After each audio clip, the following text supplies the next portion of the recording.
They say that when the walls of the school are stained the color of blood from the setting sun, he lurks. If as you walk the halls, you hear the sound of iron being dragged on the ground behind you, kara kara, kara kara, don't turn around. Because if you do, kara kara will ask you a question. And if you stay silent or give the wrong answer.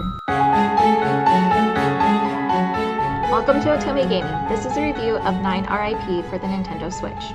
Full disclosure, I did receive a review copy of this game, however, as always, all thoughts and opinions are my own. I want to start this review out with a general trigger warning. This game includes content that may be distressing or unsuitable for some players, including mild jump scares, violent imagery, and discussion of murder and suicide.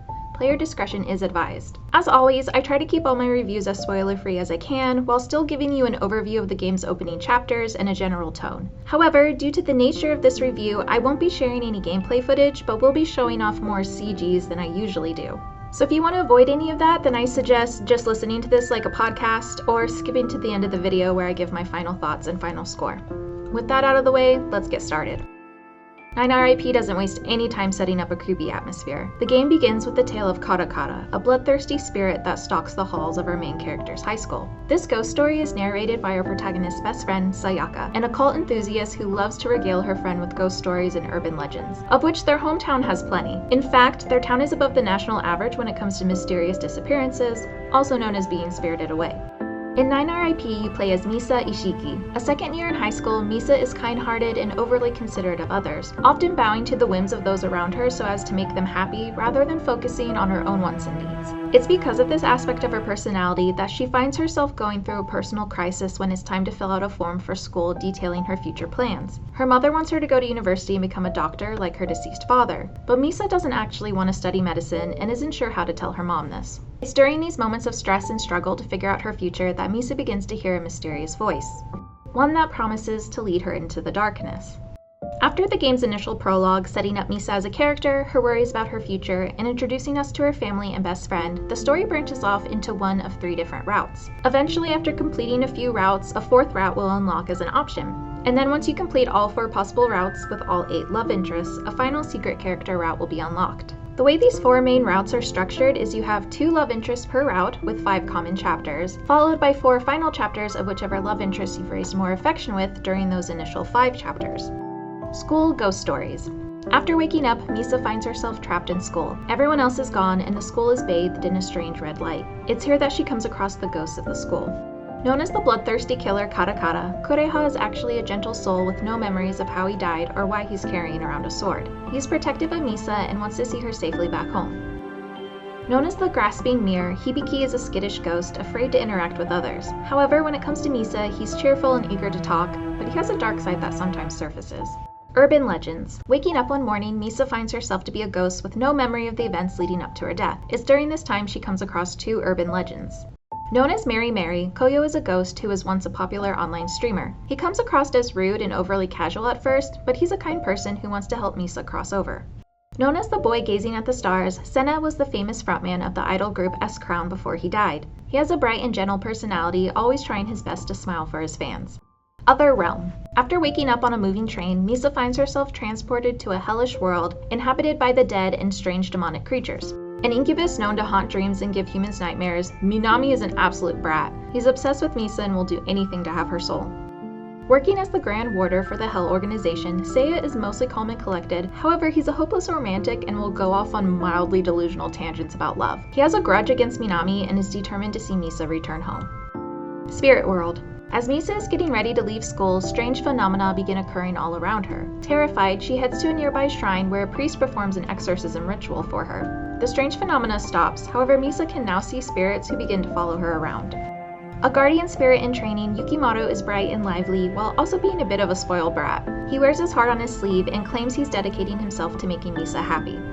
A member of the Spirit Board clan, Koharu comes off rough and mean but is actually very kind-hearted. He claims he's punishing Misa by haunting her but never actually does anything to harm her. My favorite love interests ended up being Koyo and Koharu. Koyo, I enjoyed immediately. I loved his teasing banter and how he would get flustered and hide his face when embarrassed. Koharu was just an absolute stupid sweet grumpy dum-dum and I loved every moment of it. I also want to mention Hibiki. Although he wasn't my favorite character route, I have to give a shout out to his voice actor. He did an excellent job and really stood out to me during the character's more emotionally heavy scenes. Minami's voice actor also really stood out to me. He did a great job switching between the very different tones the character would portray. Also, I hated him. The amount of horror in each route varies, and really it comes down to what you consider horror yourself. Sure, there were some typical ghost story style scary moments in game, but I would say that the real horror of the game came down to the actions some characters are willing to commit in the name of their own twisted version of love. I'm not someone who's usually into ghosts or horror, but I didn't have any problems with this game. It was creepy enough at parts to set a good mood, but not enough to actually scare me. Overall, I found the tone of the game to be quite melancholy and at times bittersweet. The love interests are ghosts and spirits, while our main protagonist is not, so the character endings might potentially be a bit dissatisfying for some players looking for a typical everything is perfect happy ending. Because our protagonist Misa is a high schooler, the romance in game is kept on the milder, sweeter side.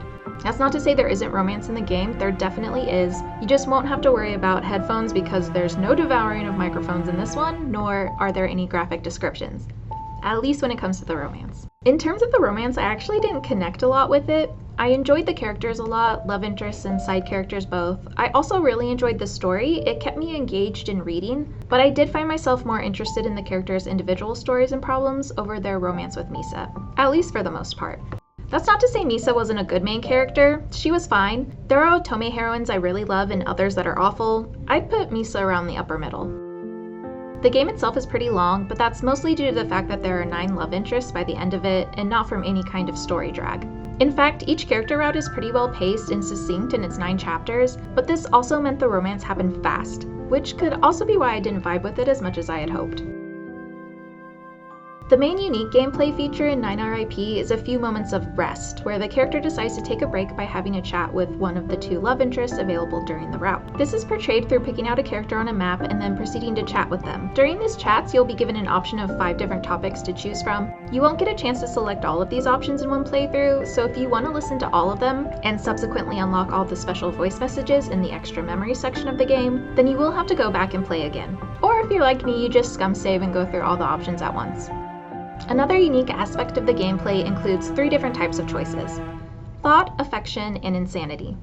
Thought choices deal directly with how the game branches off, while affection choices deal directly with the character's affection level. There's an option in game to show if you pick the correct affection choice or not that you can turn off in the system settings if you want more of a challenge. Every time you raise a character's affection, you get a little point of view switch, where you get to see a little more of the story from the love interest's perspective. The insanity choice determines the protagonist's insanity level. If the level raises too high, then it could trigger a bad ending. This is also easily avoidable with an option in-game that shows when you've made the correct versus wrong choice here. This can also be turned off in the settings if you want a challenge. Lastly, I want to comment on the affection system and how it impacts the character endings, so if you don't want to be spoiled with that, go ahead and skip to the next part of the video. Alright, let's get into it. There are 2 main endings for each love interest: a godly end, which is considered the canon best end, and a heavenly end, which is the equivalent of a good ending. This is a common practice in most Otome games. However, the thing that took me by surprise in my first playthrough is the fact that maxing out the character's affection doesn't lead to the best end. Instead, it takes you to the good end. It's only by not continuing to raise their affection after chapter 5 that you unlock the best godly end. I was definitely confused at first, considering this goes against every romance game I've ever played, but when I thought about the tone of the game and the circumstances of our main character, it started to make sense to me why this may be the case. It made me think about obsession and codependency, and how sometimes our love for others can actually harm our decision-making skills, causing us to react rashly without thinking through the consequences. It also made me think about Misa as a character and her weakness of pushing aside her own needs for the sake of others. This of course is just my take on the system, and it definitely makes more sense with some characters over others, but for me that was my takeaway. The character sprites and CGs in game are all drawn by the talented Yuya, who is one of my favorite game artists, and I'm always excited when a new game features their work. Although I wouldn't say that this game was my favorite work Yuya has ever done, I still very much love the art. My one real complaint is although the cutscene graphics were very pretty, I did wish there were more of them. You can never have too many CGs in game, but you can definitely have too little, and while the game didn't quite hit the too little mark, I still think it deserved more. Except for Minami, who got way more CGs than all the other love interests, and I didn't even like him, so that was upsetting. The sound effects in game were very effective, from a slight rustle to indicate removing a phone from a pocket, to the sounds of strangulation and blood splatter. It helped to create a nice eerie atmosphere, with the creepier music from the soundtrack being a standout for me. I also really love the opening theme by the band Pluto, with its visual kei sound taking me back to my own high school days when I was obsessed with the artist Gact and Hyde. There are 4 ending songs in game, one each for the 4 different story routes, and each with their own distinct feel to match the vibe of the route's tone.